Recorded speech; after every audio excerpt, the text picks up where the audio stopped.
All right, what's going on, everybody? Gaby Card Stacks here. Gonna be checking out the new COMC app that just released the week of the National earlier this week. Just gonna show you all of its features and what I like about it and what I don't like. So you'll see here on the home screen, it's pretty simple. You have your COMC credit on the top left here. To buy on COMC, you need to be able to have store credit in your account. So you can't necessarily just put in your credit card and buy a single card unless you're doing it through eBay. So here you can see your store credit. Right now I've got $33, and then when you start making offers, it locks your funds in place for that offer. You know, you really got to be a little bit more mindful of your cash flow and your store credit and management of funds. If you want to add store credit, you can just hit that button. It will take you to PayPal, and it takes about 2 minutes in total to make the transaction and then get those funds added to your account. From here, you can go to Save Searches, which I'll get to in the next tab. You can search anything you want here. And then if you go back on sale, this just shows you a bunch of like the port sales. I haven't really explored this. I don't typically do that on COMC. Usually the way I stumble upon sales just by searching for a card. I'll see a card that's like 43% off, and then I'll go to that seller individually. Then auctions, I don't really mess with the auctions either. Maybe it's a good way to get some deals, but you can just kind of sort through what's ending. And then it shows recently viewed, kind of a, an ugly display, I guess. You only get just one row of maybe 20 cards here. There's nothing below it, so hopefully they implement something in kind of that second half of the screen. So if you go to searches, this is where you can start to search, cards that you want. So you can see some of my most recent searches: Drake May, Arizona Wildcats, Bowman University, Deshaun Watson, Trevor Lawrence. So just some of my recent searches. You can literally search for any card here. What I do like is the saved search feature. So here you can, similar to eBay, type in a search, save it, and then you can get push notifications. These are some of my saved searches. We'll get through some of that and just kind of show you how I, scroll through that as well. If you go to this offers tab here, it'll show you any offers going out and any offers coming in. So you can see right now I've got an offer out for $62 to this seller for this Cade Klubnik gold Bowman University number to 50. So we'll see. My funds are locked, which is the unfortunate part. I can't use that. If there is something that I do want to buy and use with that funds, I can just cancel my offer. And then I do have a counter offer to someone else. Someone offered $18.50 on this. I'm into it at 20. Countered $21.10 just to kind of offset any sort of fees and kind of break even on it. I had it at 30, dropped it down to 23 just because I want to get out of it. And so you can see the previous offers here. So that's kind of a nice feature. One thing I do wish that they did offer on the app is a way to see what you bought the card at. So anytime there's an offer coming in, I always have to go back to the site to make sure that I see what the price is that I bought it for. So that's kind of something that's annoying that I hope that they add pretty soon. That's the offer feature though. You can go to history and see what you've offered on. So here you can see we've kind of gone back and forth on that Klubnik card.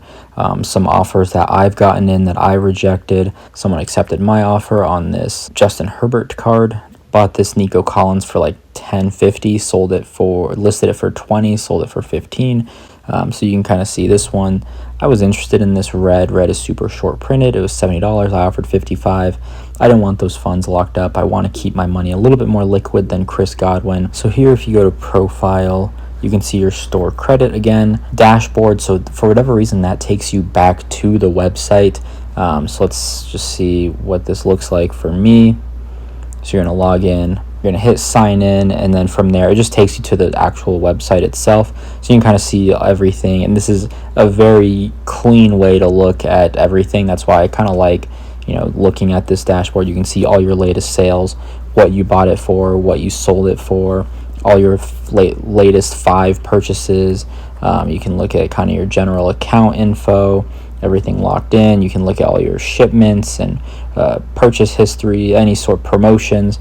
So everything basically goes into this dashboard. So go back to the app here. You can look at your inventory as well. You can sort it. I usually do recently added.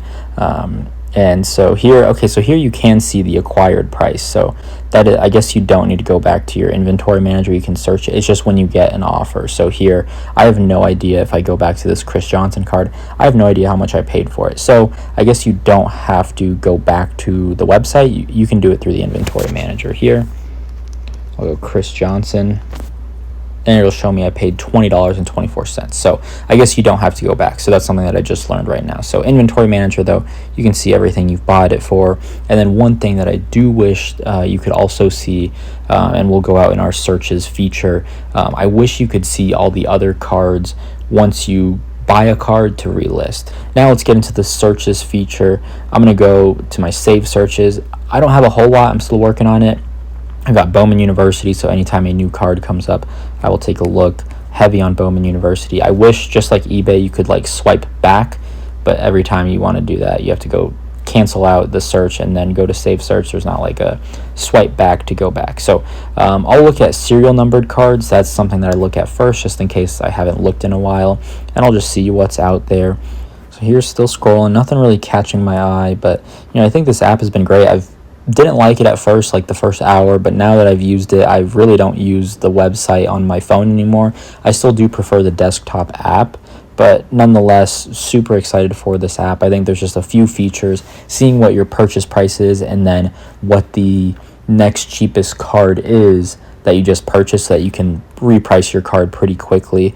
Hopefully there's something that I like here that I'll buy, and I'll kind of show you what I'm talking about. I also didn't go over the watch list, so you can look at your watch list, so you can watch cards, see what you're interested in, and maybe I will buy a card on this side. So you can go through and kind of watch all these cards, just like Trevor Lawrence here. So I think this is a good example. I purchased this card, but I don't know what everyone else has their card listed for. It doesn't show me. So I can edit my price. Oh, well, okay, maybe it'll just make me, I don't know what happens if I buy the card, but if I click up here, there's nothing that I can do. I'm tapping all over the screen. There's nothing that I can do to, see what other prices are. So in order to do that, I would have to go all the way back here, Mosaic, and then I'd go here, and I'd see, okay, I am the cheapest available now, but I can't see that when I go to my watch list. So that's kind of my main complaint, I think, your purchase price and then the price of other cards when you're on an individual item. So like Blake Corum, I know someone else just posted a card. I own this card, or no, I don't. Someone else owned this. But you can't see all the other Blake Corum cards, see if this is a good deal. You're going to have to individually search it. This Aqua just went down for sale again.